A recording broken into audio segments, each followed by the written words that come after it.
Skipping over Futaba's palace for now, as the boss of that palace wasn't quite an accurate representation of that person in the real world, and Futaba's story will tie in with future villains, we arrive at Okumura, the representation of greed.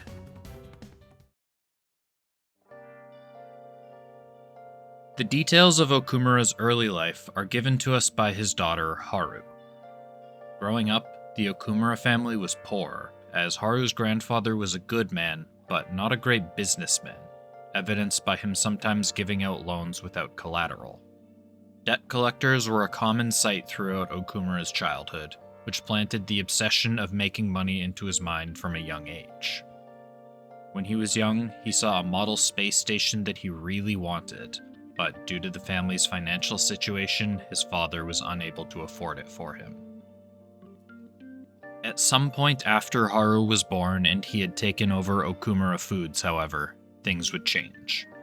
Traumatized by his childhood financial situation, he shifts the company's goals to purely focusing on money.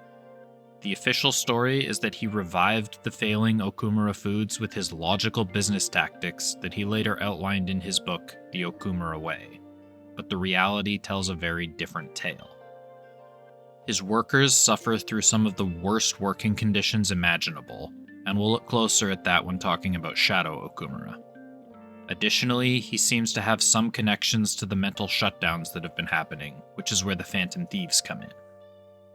His name is first brought up during the Hawaii field trip, when Makoto mentions recently reading an article about Okumura Foods, and how all of their overseas competition had been pulling out.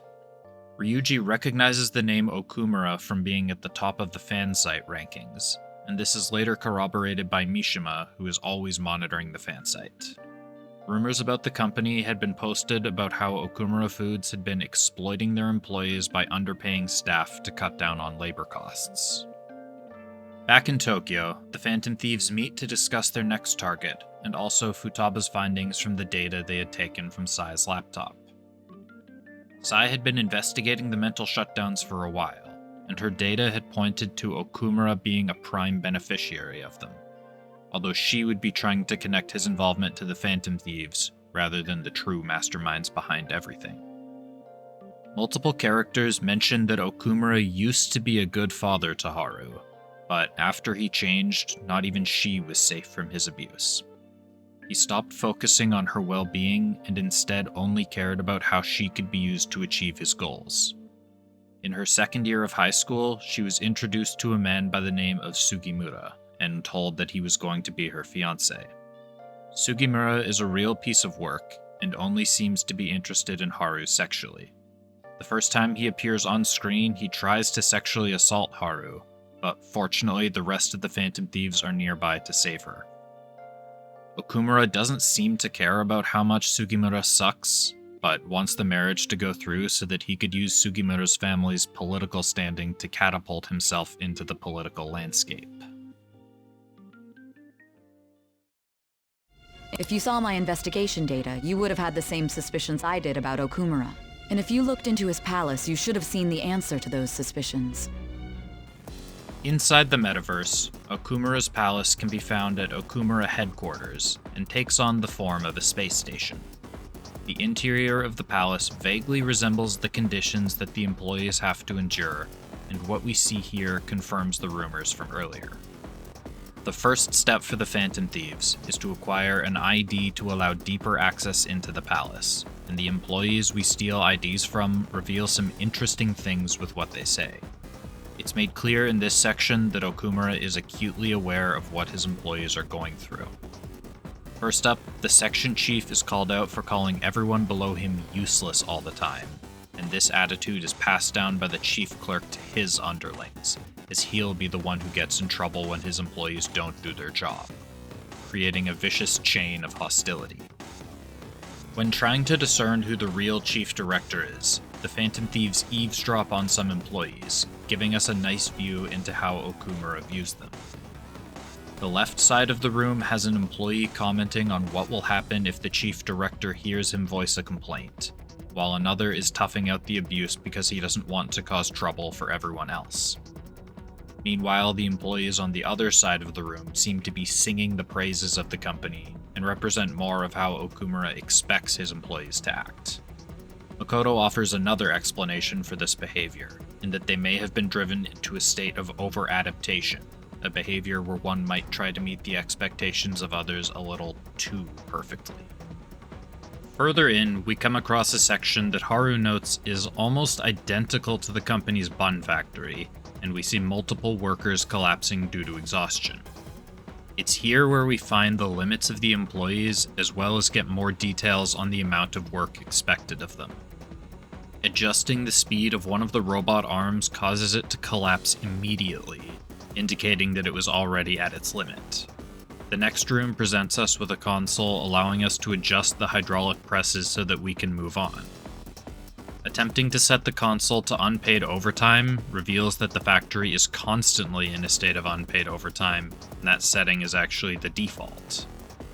Selecting break gives the workers some much needed relief of 5 entire seconds, as anything more would be cutting into profits too much. Lunchtime is a significant improvement over break time, lasting 6 times as long. Upon resuming from both break and lunchtime, employees are encouraged to work even harder to account for the time spent slacking off. Another console has a disable security option, which does as it says and disables security for select locations, which is fortunate enough for the Phantom Thieves as it allows us to progress, but the burden of staying safe is yet another thing being pushed from Okumura Foods onto its employees. A group of employees guard us from entering the next section, but they're complete pushovers. Ryuji notes how easy beating them was, and Morgana notes that they're overworked, brainwashed, and forced to go up against an impossible enemy. Every broken enemy will know that there are bullets that are invincible. Just past these employees, the Phantom Thieves find an incinerator, but it's using a unique kind of fuel. All of the collapsed and broken down robot employees are being dumped into the incinerator, insinuating that the real fuel behind Okumura Foods' success is the lives of its employees. Shadow Okumura himself makes 2 appearances in the palace. The first is early on alongside a cognitive Sugimura, and then of course the final confrontation with him after sending the calling card. His first appearance happens seemingly at random, when he and the cognitive Sugimura are wandering the palace and happen to bump into us. He reprimands Haru for associating with vulgar people, but once he realizes they're the Phantom Thieves, he switches gears and assumes that she's handing them over to him. Overcome failure at any cost, even if it means betraying others. You truly embody the Okumura motto. Haru calls out her father's problematic behavior, but he ignores what she has to say and preaches about how he only cares about moving up in the world, and his plans to get into politics.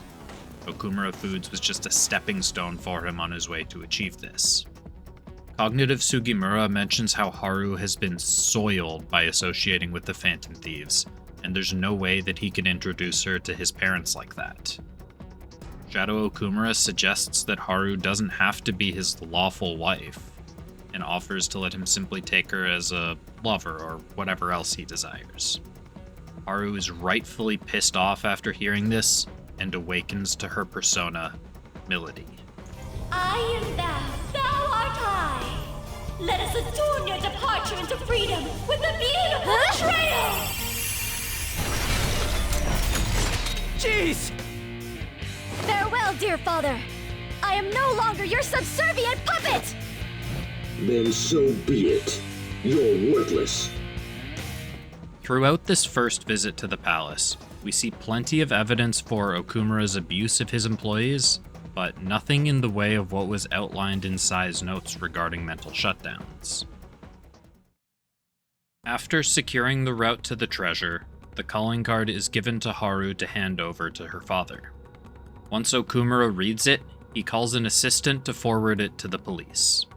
Haru solidifies her resolve to change her father's heart upon seeing his reaction, as she sees no remorse in him whatsoever. After sending the calling card, revisiting his palace finally reveals some of Okumura's skeletons. The Phantom Thieves are first greeted by a notice about Project Utopia, which is supposed to represent Okumura's ascent into the political world. And when they arrive back at the treasure, Shadow Okumura activates an emergency launch sequence, taking the treasure with him and setting the main body of the palace to self-destruct in 10 minutes. They catch up to Shadow Okumura just before he makes it onto his escape pod, where they are finally able to confront him face to face. Initially, he feigns a change of heart and grasps at some memories of Haru in an attempt to win her over. But of course, this is all an act. The Okumura family motto still holding strong with him, he betrays his daughter once again. He lectures Haru about victory at all costs, before switching gears to talk about his political ambitions and wishing his name to be set into the annals of history. He gives Morgana an offer to join him, having seen the conflict between Morgana and the rest of the Phantom Thieves at the beginning of this arc, but Morgana isn't having any of it. He catches Shadow Okumura off guard and uses his slingshot to disable the trap, freeing the Phantom Thieves, allowing them to fight Okumura. Uniquely, Shadow Okumura doesn't transform for his fight against the Phantom Thieves, but still takes on the name of a Prince of Hell, Mammon. For the majority of the fight, rather than fight us himself, he summons wave after wave of his company's elite soldiers in what is surely the game's most beloved and well-received boss battle. After the first wave is defeated, he summons his cognitive Haru, who is wholly obedient to him, unlike the charlatan in our party. Throughout the fight, he can order his lackeys to target a specific Phantom Thief, and some of his descriptions are... yeah. Eventually, he runs out of lackeys to throw at us, and in a last-ditch effort, orders his cognitive Haru to defend him, which she of course obeys, being the image of a perfect daughter to him. When cognitive Haru isn't able to take us out immediately, Okumura gives her a self-destruct order, sacrificing her in order to defeat us. Of course she isn't able to take out the Phantom Thieves, and so Shadow Okumura is left by himself. No hired hands to protect him, and is forced to enter the fray. He lacks any damaging attacks, and only has a single hit point to his name, so he is completely and totally outmatched and easily defeated. With the writing on the wall, Shadow Okumura realizes his failures. He calls off Haru's arranged marriage and admits responsibility for the mental shutdowns. He wasn't the one personally carrying them out, but he was calling the shots in many of the cases. With the imminent collapse of the palace, the Phantom Thieves are forced to flee and decide to get the rest of the answers they need from the real Okumura. Just after they leave, however, the sound of a gunshot is heard, and a man dressed in all black, could be anyone, walks up to Shadow Okumura's body and shoots him in the head. Back in the real world, Okumura's treasure manifests as a model space kit, the same one that he wanted as a child all those years ago, but his family was unable to afford. We see the SIU director taking a phone call with an unknown party, discussing Okumura's situation. It seems that he had overstepped his bounds by attempting to jump into the political world, and a mental shutdown had to be arranged by him. Because of what Okumura knew, he was too dangerous to keep around now that his heart had been changed, and so plans were made to dispose of both him and the Phantom Thieves. On October 11th, Okumura holds a press conference to address the rumors regarding the scandals surrounding Okumura Foods, and admits responsibility for what his employees were forced to go through. Interviewers press him on the mysterious illness that had plagued his competitors, and just as Okumura is about to elaborate on the mental shutdowns, he experiences one himself. I...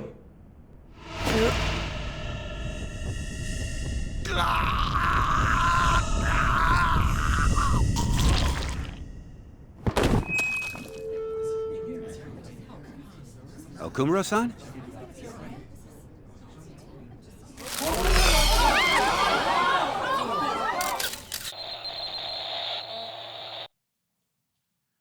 Futaba recognizes what happened as the same thing that happened to her mom, as the Phantom Thieves panic since they didn't do anything differently this time, but none of the other targets had suffered a fate like this. Sai and Akechi are later seen discussing the events surrounding Okumura, with Sai suggesting a potential falling out, and Okumura was abandoned by the Phantom Thieves. Akechi disagrees and suggests that the Phantom Thieves weren't behind Okumura's death, but doesn't elaborate any further on this. As a result of Okumura's death, the Phantom Thieves' reputation suffered a major hit, further exacerbated by a fake calling card being placed in Principal Kobayakawa's office, who had suffered a mysterious death a month earlier. The general population had lost faith in their methods, with 2 deaths seeming to be on their hands, and Makoto offers a suggestion that they were being set up.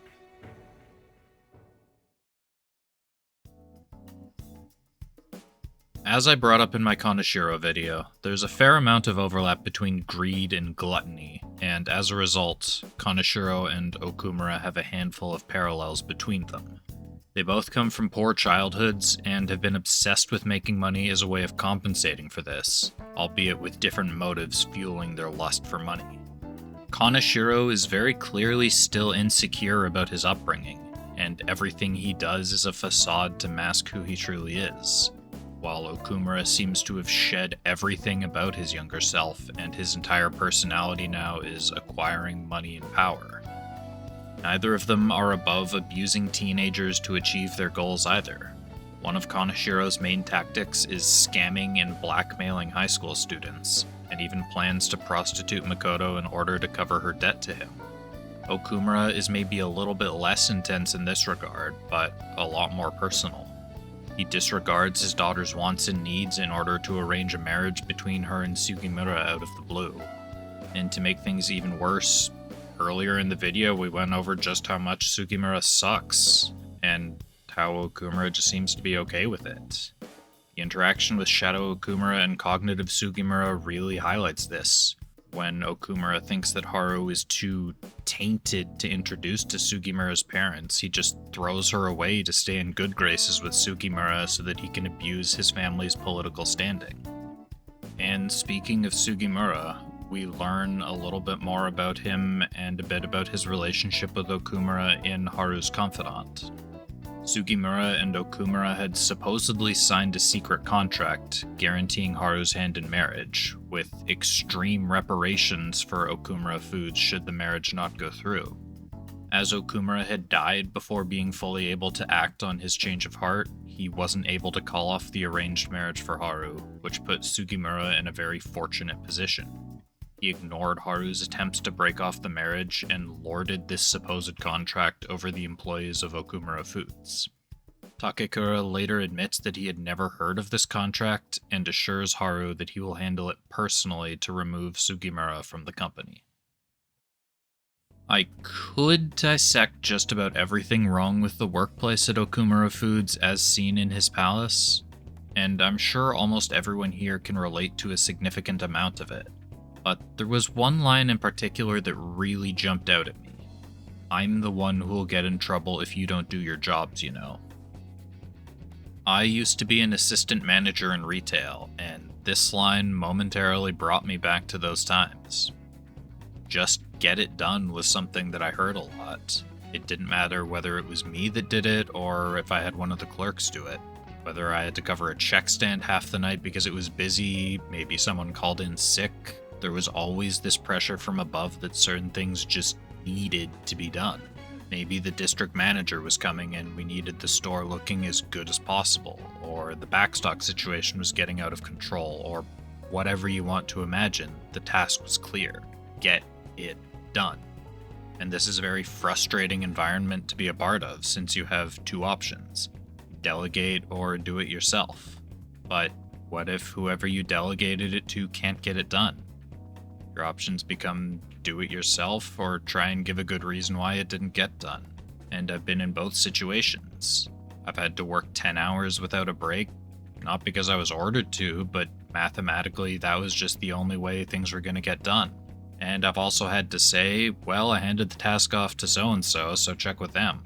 I don't like throwing others under the bus, but sometimes the workload is just simply too great to handle yourself, so you have to try and trust that other people will do it for you. And so if those under you start to slack off, or maybe even they just aren't able to get the work done for whatever reason, those frustrations passed down to you from your boss now get passed on to those who you're supposed to be in charge of, and it just creates this chain of hostility where everyone's miserable. As this conversation happens in Okumura's palace, he's clearly witnessed stuff like this before at Okumura Foods, but hasn't taken the effort to address it, or else maybe we wouldn't be in his palace trying to change his heart in the first place. Okumura Foods resembles what's known as a black company. I've heard them compared to more of a corporate version of sweatshops, and sweatshop is even the name of Okumura's palace theme. Black companies are associated with incredibly poor working conditions, massive amounts of unpaid overtime, and abuse from those higher up in the company. I'll talk more about this in the next section, but I just want you to take a quick look at the example on the Wikipedia article for Black Company under Noteworthy Cases. Karoshi is a term that could be associated with black companies, and it roughly translates to overwork death, which, as you can probably guess, applies to deaths related to overworking. The most common cause of karoshi is heart attack or stroke, although suicide is definitely another major factor as well. While not exclusive to Japan, and actually according to this map, we can see many countries far worse off than Japan, the existence of black companies has definitely painted Japanese work culture in a negative light.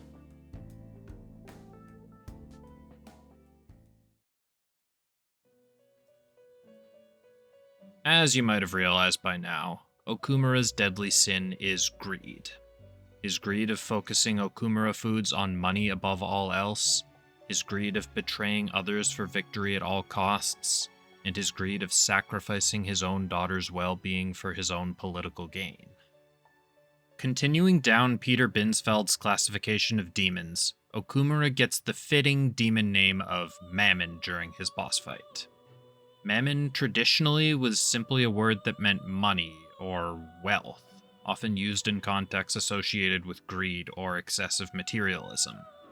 To quote the Book of Matthew 6:24, "No man can serve two masters, for either he will hate the one and love the other, or else he will hold to the one and despise the other. You cannot serve God and Mammon." Jesus speaks of God and Mammon as being incompatible, and the sacrifices one would have to make to allow Mammon to be their master. The previous few verses talk about chasing after treasures in heaven rather than treasures on earth, or Mammon, as the ones in heaven are less susceptible to ruin and theft. Matthew 6:21, "For where your treasure is, there will your heart be also." By valuing the treasures in heaven above Mammon, your heart will align with God's teachings and you will be a better person for it. But should you prioritize Mammon, the actions necessary to do so will make it impossible to be a good enough person to prioritize heaven. Surely that message hasn't been completely disregarded in modern days, right? Additionally, Mammon is often personified as a god of either money or greed. Saint Gregory of Nyssa, Saint John Chrysostom, and Peter Lombard are some noteworthy scholars who have personified him, with Saint Gregory believing Mammon to be another name for Beelzebub, and the others asserting that Mammon was a god of greed. Mammon has been said to be Syriac in origin, although no evidence has been presented that such a deity existed in Syriac culture. Mammon has also been compared to the Greek god Plutus and the Roman god Dispater. Plutus is the god and personification of wealth, and in the Divine Comedy, he guards the fourth circle of hell, which is supposed to represent the deadly sin of greed. And Dispater is the god of fertile land and mineral wealth.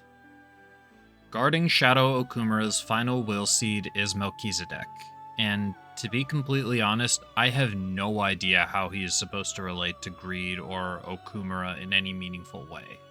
Melchizedek is first mentioned in the Book of Genesis as the king of Salem and a priest of the Most High God. He blesses Abram, who had just returned from conquering the kings of the east, and Abram then offers him tithes from the loot that he had plundered. Alternatively, in Gnosticism, Melchizedek is viewed as an angel who was the savior of the angels. My best guess at an association, if there is one, is perhaps Okumura sees himself in his own utopia as similar to Melchizedek in the Bible, receiving tithes or payments from the hard work of others in exchange for a simple blessing or something of similarly low required effort. In terms of the shadows found in Okumura's palace, I could only find a couple with any notable ties to greed.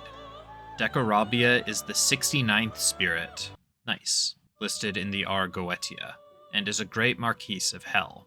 He is in charge of discovering the virtue of birds and precious stones, potentially associating him with material wealth. Kumbanda is the other one, and is a lesser deity in Buddhist mythology. According, and I apologize for completely butchering this pronunciation, according to the Da Jidu Lun, greedy officers are reborn as Kumbandas, although I couldn't find more in-depth English information on this. The treasure demon found in Okumura's palace is the Koh-i-Noor, perhaps the most famous, or infamous, gemstone in the world. The Koh-i-Noor is quite literally priceless, and so it could be considered to be the most expensive gemstone in existence.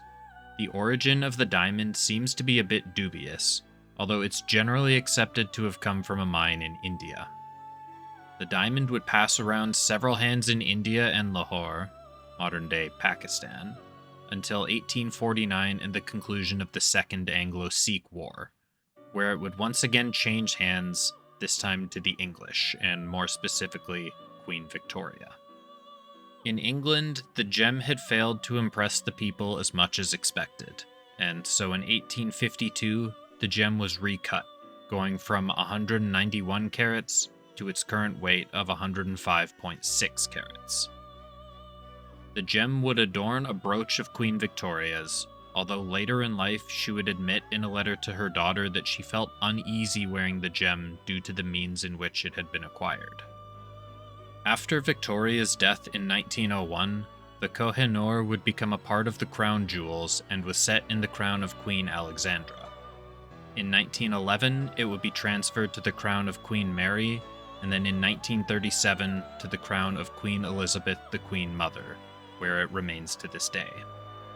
After her death in 2002, the gemstone was retired to the jewel house where it remains on exhibition. India, Pakistan, and Afghanistan have all attempted to lay claim to the Koh-i-Noor and have requested that the English government surrender it to them. However, the English assert that the diamond was taken legally and it remains with them.